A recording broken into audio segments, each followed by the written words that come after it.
రాబోయే పార్లమెంటు ఎన్నికల్లో తెలంగాణ రాష్ట్ర వ్యాప్తంగా అత్యధిక పార్లమెంటు స్థానాలు గెలవబోతున్నామంటూ మాజీ ఎంపీ మల్లు రవి అన్నారు.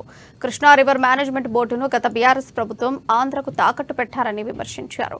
తను నాగర్ కర్నూల్ పార్లమెంటు బరిలో ఉండబోతున్నట్లు, అందుకే ఢిల్లీలో ప్రత్యేక ప్రతినిధి పదవికి రాజీనామా చేసినట్లు కుండ బద్దలు కొట్టారు.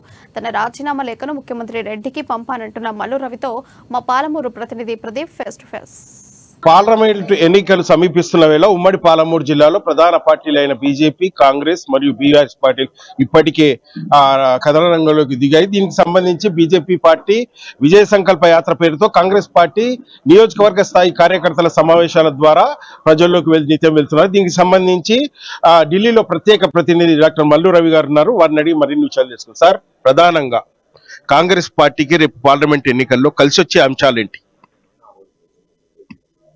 కాంగ్రెస్ పార్టీ కలిసి వచ్చే ముఖ్యమైన విషయం, రాష్ట్రంలో రాజరిక పరిపాలన, డిక్టటోరియల్ పరిపాలన, అణిచివేసే పరిపాలన తీసి కాంగ్రెస్ పార్టీ ప్రభుత్వం రాగానే ముఖ్యమంత్రి గారు ప్రజా పరిపాలన తీసుకొచ్చారు. ప్రజలందరూ స్వేచ్ఛ స్వతంత్రాలతో మాట్లాడుకొని, మీటింగులు పెట్టుకుని, ప్రభుత్వం దగ్గర వారి కష్ట సుఖాలు చెప్పుకునేటటువంటి అవకాశాన్ని కల్పించి ప్రగతి భవన్ ని ప్రజాభవన్గా మార్చి అక్కడ ఒక ఐఏఎస్ ఆఫీసర్ ఇన్ఛార్జిగా ఒక మినిస్టర్ని అక్కడ పంపించి ప్రజలు ఇచ్చేటటువంటి కష్ట సుఖాలన్నింటినీ కంప్యూటరైజ్ చేసి వాటి పరిష్కారం కోసం కృషి జరుగుతున్న సందర్భంలో 6 గ్యారంటీలు ఏదైతే ఇంత ముందు ప్రభుత్వం చెప్పిందో ఎన్నికలకు ముందు, దాంట్లో 2 గ్యారంటీలు ఆడవాళ్లకి ఉచితంగా ఆర్టీసీ బస్సులో ప్రయాణం చేయటం, 10 లక్షల రూపాయల ఖర్చుతో కార్పొరేట్ హాస్పిటల్లో వైద్యం చేయించుకోవటం, రేపు 27, 29వ తారీఖున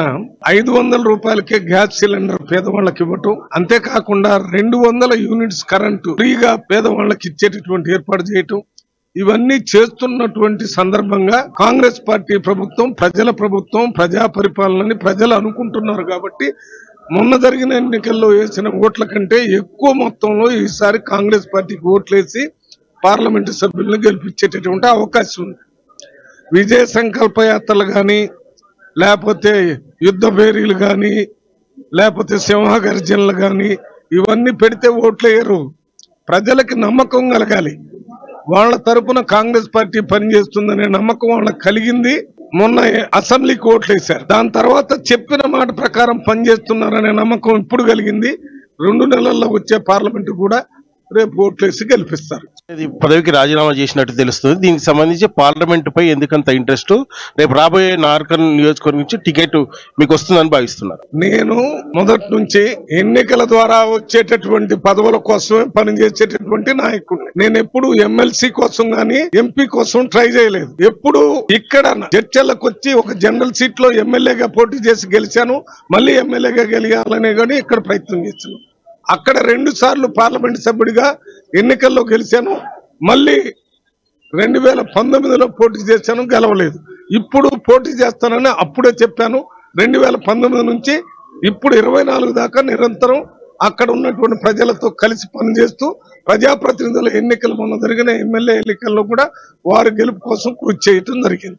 అంతేకాకుండా రాష్ట్రంలో కాంగ్రెస్ పార్టీ ప్రభుత్వం రావాలి, బీఆర్ఎస్ పార్టీ ప్రభుత్వం పోవాలని ఆలోచన చేయటమే కాకుండా పనిచేసినటువంటి 5-6 మంది నాయకుల్లో నేను ఒకడిని. ఆనాడు రేవంత్ రెడ్డి గారు పిసిసి అధ్యక్షుడిగా, సిఎల్పి నాయకుడిగా భట్టి గారు, వీళ్ళంతా పాదయాత్రలు చేసినా, పబ్లిక్ మీటింగ్లు పెట్టినా, ఏమి చేసినా ప్రతి కార్యక్రమంలో నేను ఉన్నాను. అందువల్ల ప్రజలకి నాకు పార్లమెంట్ సభ్యుడిగా రావాలనే ఆలోచన ఉంది ప్రజలకి. అందువల్లనే మొన్న నేను ఈ ప్రత్యేక ప్రతినిధి నాకు హైకమాండ్ను ముఖ్యమంత్రి గారు ఇవ్వటం వల్ల వారు ఇచ్చిన దాన్ని నేను అక్కడున్న పెండింగ్ ప్రాజెక్టులు క్లియర్ చేయాలని తీసుకున్నాను. కానీ కాన్స్టిట్యున్సీలో ఉన్న వాళ్ళందరికీ ఈ పదవి మీరు తీసుకొని అక్కడే ఉంటారా, పార్లమెంటుకు రారా, మీరు పార్లమెంటుకే రావాలి, పార్లమెంటుకు పోటీ చేయాలనే ఒత్తిడి నా మీద పెరిగినప్పుడు, ఓహో ఈ పదవి ఈ పార్లమెంటు సీటుకి అడ్డం వచ్చేటట్టు ఉంది కాబట్టి దీనికి రిజైన్ చేసి ఆ లెటర్ని ముఖ్యమంత్రి గారి దగ్గర వారం రోజుల కిందనే ఇవ్వటం జరిగింది. ఒకవేళ నాకు ఈ ప్రత్యేక ప్రతినిధి పోస్టు, నాకు ఎంపీ టికెట్ ఇవ్వడానికి అడ్డం వస్తే దాన్ని రిజైన్ యాక్సెప్ట్ చేసి ఇవ్వండి, అది నా ఉద్దేశం.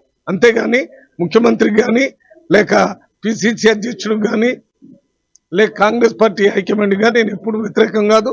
నేను కాంగ్రెస్ పార్టీ నాయకుడిగా ఉన్న ప్రతిసారి ఎప్పుడు చూసినా కాంగ్రెస్ పార్టీ ఆలోచన విధానానికి ఐడియాలజీకి అనుకూలంగానే సోనియా గాంధీ గారి నాయకత్వంలో, రాహుల్ గాంధీ గారి నాయకత్వంలో, మల్లికార్జున ఖార్గే గారి నాయకత్వంలో, రాష్ట్రంలో రేవంత్ రెడ్డి గారు, సిఎల్పి నాయకుడు బట్టి విక్రమార్క గారి నాయకత్వంలో పనిచేస్తూ ఉన్నాను. నాకు పార్టీ ముఖ్యం కానీ వ్యక్తులు ముఖ్యం కాదు. నేను మల్లు రవి మాట్లాడుతున్నాడంటే మల్లు రవి ఒక కులానికి సంబంధించినటువంటి వ్యక్తి కాదు. నా కులం ఏమిటంటే కాంగ్రెస్ పార్టీ కులం, నా మతం ఏంటంటే కాంగ్రెస్ పార్టీ మతం. అంతే తప్ప కుల మతాలకు అతీతంగా కాంగ్రెస్ పార్టీ ఆలోచన విధానాన్ని ప్రజల దగ్గర తీసుకొని పోయి వాళ్ళకు మేలు జరిగే విధంగా పనిచేయాలనేదే నా ఉద్దేశం. అందులో భాగంగానే రిజైన్ చేసి లెటర్ ముఖ్యమంత్రి గారి దగ్గర పెట్టడం జరిగింది.